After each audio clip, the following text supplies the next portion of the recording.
tumaze kubiseguraho kandi turabizi mwatubabariye rwose abakoze subscribe n'abatarayikora namwe abo mwabonye twaracitse ntimujye twacitse intege no kubera COVID-19 yatumye ibintu byose bizamba mu gihugu. Murabizi ubukungu bwasubiye hasi, abantu benshi ubukungu bwasubiye hasi, ekonomi y'igihugu ijya hasi. So na Tomato TV Rwanda nayo ntabwo yasigaye, nayo iri mu bintu byabaye affected na COVID-19, ariko uyu munsi twagarutse rero tugiye guhera muri housekeeping cyangwa se mu gukora ukuntu wakora icyumba cyo kuraramo. Twakabashije ko Tomato TV ikora ku bintu bine: uburyo guteka neza mu gikoni, ukabitanga neza bya biryo, ubwo ni muri restaurant cyangwa se muri dining room cyangwa se aho murira muri salle à manger, abari mu rugo, abari mu mahoteli namwe, noneho ukajya no muri bare cyangwa se mu bintu byo kunywa, ama cocktail cyangwa se uburyo basuka inzoga, bafungura inzoga, bayitanga bate, service itangwa ite yo muri bar, ese muri bar haberamo iki, byose nabyo birimo. Tukajya uburyo wakwakira abashyitsi mu rugo iwawe, ese uzi ukuntu wakwakira abashyitsi mu rugo iwawe bagataha bishimye. Buryo umushyitsi bavuga ko aba yazanywe no kureba, ntago baje kugusura burya, ariko iyo yakunyujijemo ijisho ntago byaba ari byiza cyane. Ariko Tomato TV irahakubere ntugire ikibazo, nimba arakoze subscribe nta mushyitsi uzongera kukunyuzamo ijisho. Ubwo rero muri ibyo bice bine uyu munsi tugiye kubayereka video y'uburyo watunganya icyumba, uburyo wasasa icyumba cyawe, uburyo wasasa uburiri bwawe, uburyo wakora icyumba cyawe ukagitunganya neza ku buryo ubundi mu bantu bize imvuga za hoteleri bavuga ko icyumba cyiza kiba ari attractive and inviting, ni ukuvuga ngo kiragukurura kandi kikanagutumira ngo ngwino unjyameho. So kugira ngo ubikore gutyo rero hari ukuntu uba wagikoze kugira ngo kibe gikurura abantu kandi kinagutumire, kikubwire ngo ndi ready ngwino unjyameho, kimeze neza. So uyu munsi rero tugiye kwereka uburyo bw'ibanze bw'umuntu utangira gusasa. Uko turi kwereke ntuvuge ngo nta bikoresho ufite, ngitanda ngo ni cyiza kurenza icyo ufite mu rugo iwawe, ngo buri ni bunini, ngo ni butoya. Icyo aricyo cyose wasasa. Iyo nsaso tugiye kubereka ni nsaso isanzwe y'umuntu utangira. Urumva tuzabereka amoko nk'atanu, nibura nk'atanu y'uburyo wasasa, ubwoko bufite n'amazina. Sinzi nimba usase mu rugo iwawe iyo saso ushashe uyita ngo iki, bifite amazina. Tuvuge nk'urugero, ushobora gusasa nk'abageni cyane cyane abantu bagiye gushinga urugo bwa mbere. Muzakore subscribe kuri Tomato TV, muzabona insaso umugeni asasa. Iyo nsaso bayita Virgin Mary, ubwo ni Maria w'isugi. Ubwo ni insaso nziza cyane, mbararikiye kuyikurikira rwose. Please abageni bagiye gushinga urugo, iyo nsaso muzayikurikira yitwa Virgin Mary. Ni insaso nziza cyane y'abantu bagiye gushinga urugo bundi bushyashya. Hari insaso umupanga yasasa, sibyo? Iyo bayita nomade, wa muntu uhora wimukamuka. Ese usasa gute? Nimba usika inzu b'amatari yawe usasa gute? Ufite uburiri bumeze ute? Kuba subscribe kuri Tomato TV Rwanda uzabona ibyo bintu byose. Hari insaso nyinshi cyane. So ubwo nimba wumva uri interested ku bintu bya hospitality, ufite ahura n'igikoni, ufite ahura no gutunganya amafunguro, kuyatanga se, ufite ahura no kujya mu cyumba gutegura icyumba, ni mukore subscribe kuri Tomato TV. Ubwo rero tugiye guhera ku nsaso isanzwe yo hasi, tuzakurikizaho iyo Virgin Mary y'abageni y'abantu bagiye gushinga urugo bwa mbere irahari. Tuzakurikizaho niyo nsaso yitwa nomade y'abantu bapangaye. Ese umuri umupangaye usasa nkuko landlord wawe asasa, umubosi wawe asasa nkuko nawe usasa. Ibyo bintu byose rero tuzakujya kuri Tomato TV Rwanda. Icyo tugusaba nuko inkunga yawe ni imwe gusa, ni ukora subscribe hasi, ukajya ku ruhande ugakanda inzogera, ukajya muri comments ukatwandika icyo twagukorera ubutaha. Murakoze cyane, reka tujye mu cyumba tujye gutangira gusasa rero, urebe ukuntu basasa insaso isanzwe y'umuntu y'umutangizi. Tuyita insaso isanzwe. Bakunzi ba Tomato TV Rwanda, mwongeye kwirirwa, twongeye kubasuhuza. Murakomeye cyane, turabizi mwamaze iminsi mwaratubuza, ariko muri video mwabonye bwa mbere twabujije ko twagarutse uno munsi. Ubu rero uyu munsi tugiye kujya mu cyumba, tugiye gusasa, tugiye kubereka uburyo basasa, ibyo bita bed making mu ndimi z'amahanga mu Cyongereza. Video yabanje twababwiye amoko y'insaso uko ameze. Ubu tujya mu cyumba, ubu tugiye kugera mu cyumba rwose ikintu mbanza kubizeza nuko utaza kuvuga ngo utareba ku gitanda tugiye gusasa uko kingana ngo ni heza se ngo bimeze utya. Uko bimeze kose turaza ukubona uko basasa gusa. Nicyo tugambiye nuko kubona uko usasa, haba mu cyumba kiwawe cyo muri hoteli cyangwa n'ahandi, ujye ukora uburiri bwawe neza mu rugo.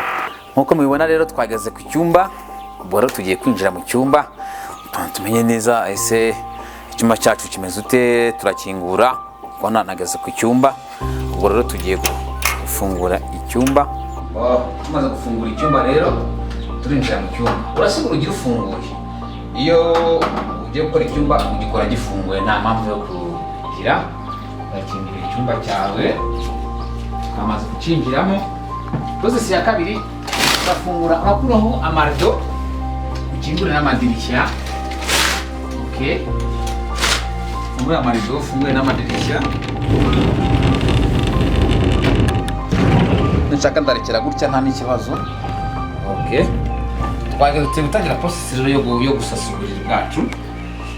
Nkuko nabwiye mazina nababwiye ukuntu tuzasasa uburiri bwacu, hari n'imwe bita ngo ni Virgin Mary cyangwa se Maria w'isugi. Iyo ngiyo ni isaso y'abageni basasa ari abageni, mwarikiye kuyikurikira rwose. Uyu munsi rero turaza gukurikiza, tugiye kubanza, ntabwo nasimba kuko iyo ngiyo za Virgin Mary za Nomad risaba ibindi bintu byinshi, ariko ntabwo wamenya gusasa ibyo ngibyo utazi kubanza kumenya gusasa uburiri bw'ibanze dusasa mu rugo mu ngo zacu, bidasaba ibintu byinshi, bidafite ibintu by'ibikabyo. Okay, nkuko twatangiye rero, uburiri bwacu ni king size bed. Ndareba ko amashuka yanjye hano arazinze, muri kuyabona hariya. Amashuka yanjye nimara ndafata ishuka ya mbere.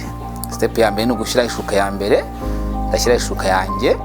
Nimara gushyira ishuka nyirambure neza, nyivanemo, nzingire munsi ndazingiramo kugira ngo munsi ya matela, kugira ngo havaneho ibintu byishifoni ukuntu, kugira ngo ishuka yanjye igomba kuba yireze neza. Ishuka yanjye nimara kuba yireze neza, maze kwishyira munsi ya matela ahantu hose ubundi zose mbona narambuye neza, ndahita nkurikizaho ishuka ya kabiri yo bari bwiyorose. Iki cyumba nasashe ni king size bed, ni uburiri bunini, ni ubwo abantu babiri, umugore n'umugabo. Ariko insaso nashashe uno munsi ni isaso isanzwe iyo y'umuntu wiga utangiza gusasa, niho kwabanje niho twahereye. Tumara gushyira ishuka ya kabiri nayo turayirambana neza, ducengeze munsi ya matela. Turangiza gushyira munsi ya matela naho tuyirege neza ku buryo nta kantu kishifuni kaza kugaragara, zireze neza, urege ku mpande zombi, hepfo no hejuru, ahantu hose.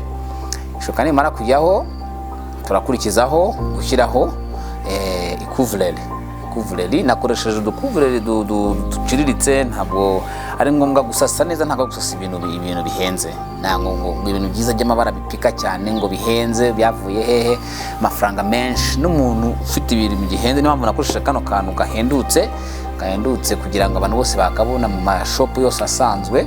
Ariko wenda uburiri buhenze bw'abantu b'abakire tuzabibereka nabyo, gukoresha ibikoresho bihenze. Ubwo rero tudukurikizaho ikuvureri nayo mu masoko yose aho wajya hose wazibona, ahantu hose birahari, n'amafaranga make cyane. Niyo mpamvu tutakoresheje ibintu bihendutse. Ni uburiri, ni umwiga nyine, ni gutangira. Kuri video ikurikira, video itaha niho tuzabereka noneho gusasa dukoresheje ibintu bihenze, dukoresheje uburiri bugoranye cyane, abantu benshi batazi. Ariko ibi twatangiyeho n'abantu benshi barabizi, ariko n'abatabizi ugasanga umuntu aradutse ntashashe.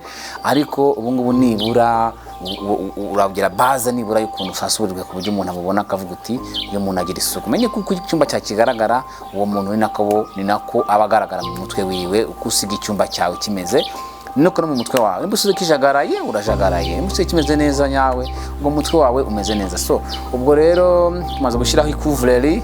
Tumaze gushyiraho ikuvureri rero, washyizeho imisego, ibintu byose byarangiye. Abantu bajya gukaraba, bajya koga. Tuvuge ni papa na mama se wasasiye, n'umugore n'umugabo se wasasiye, cyangwa n'abandi mubana mu cyumba, uzajya kugira ngo uburiri bwawe buse neza, bugire neza, ugomba gushyiraho nibura eswime. Nimba ubona twasasiye n'abantu babiri, twashyizeho amaswime abiri, kugira ngo ise neza. hari ukuntu isume yawe ushobora no kwirambikaho cyangwa no gukora indi design, ariko twakoze uburyo buri simple. Tuzabereka noneho uburyo ushobora gukoramo imbata, inyoni se, umutima se, ikintu nk'icyo ngicyo. So urazinga, ashyiraho isume, ugira utya, uzinge wenda ushyireho utuntu tumeze nk'ama escalier, gutya kugira ngo nibura uburiri bwawe nuturuka hari hanze uvuga ati wow, urabona ko ari uburiri bwiza cyane bushobora gutuma kucyugera mu cyumba, ushobora gutuma wumva ushaka gusinzira. Pana bwa buriri ujya ukaryama kuma amatere kukuvuna, amashuka ntameshe. Ikintu cya mbere cy'ingenzi mu cyumba ni isuku yo mu cyumba. Nimbita kutwe mu cyumba n'ibintu byose bizagenda neza. Abakunzi ba Tomato TV Rwanda bamaze gukora subscribe, mwanakoze cyane. Abatarayikora namwe nicyo gihe cyo gukora subscribe, kubera ko Tomato TV Rwanda ni channel iba kugezaho ibintu byiza cyane byo gusasa, guteka. Umunsi rero twari turi mu gice cyo gusasa mu cyumba, mwabibonye muri video uko byari bimeze. Ubwo rero ndagira ngo mbashishikarize abatarakora subscribe, muko subscribe duafitiye insaso nziza. Uyu munsi twashashe insaso isanzwe, biti insaso isanzwe umuntu wese yashobora, ariko muri video itaha tuzabakora icyo bita Virgin Mary, insaso nziza cyane y'abantu bashinze urugo bundi bishyashya. Iyo nsaso ndayibararikiye cyane. Niba utarakora subscribe kugira ngo uzayibone, nta kindi ni ukora subscribe, ukajya muri comment ukatwandikira igitekerezo cyangwa se inyunganizi. Nyuma yayo tuzabahereka indi nsaso bita Nomade, y'abantu abapangayi, cyane cyane abantu bapanga batagira inzu yabo. Ese uko boss asasa na landlord n'umupangayi basasa kimwe, ba bantu bahora bimuka, uyu munsi uri Nyarutarama, ejo uri Kimironko, ejo uri Gisenyi, ejo uri Rubavu. Ubwo aho ewo muntu hari insaso yitwa Nomade basasa. Saso nimba uzi kuri umupangayi ukatarakora subscribe kuri Tomato TV, utegereje iki? Kora subscribe kugira ngo umenye iyo nsaso za gusasa, umenye ukuntu sasa nk'umuntu wimuka uhora wimuka hari ukuntu usasa. Murakoze cyane.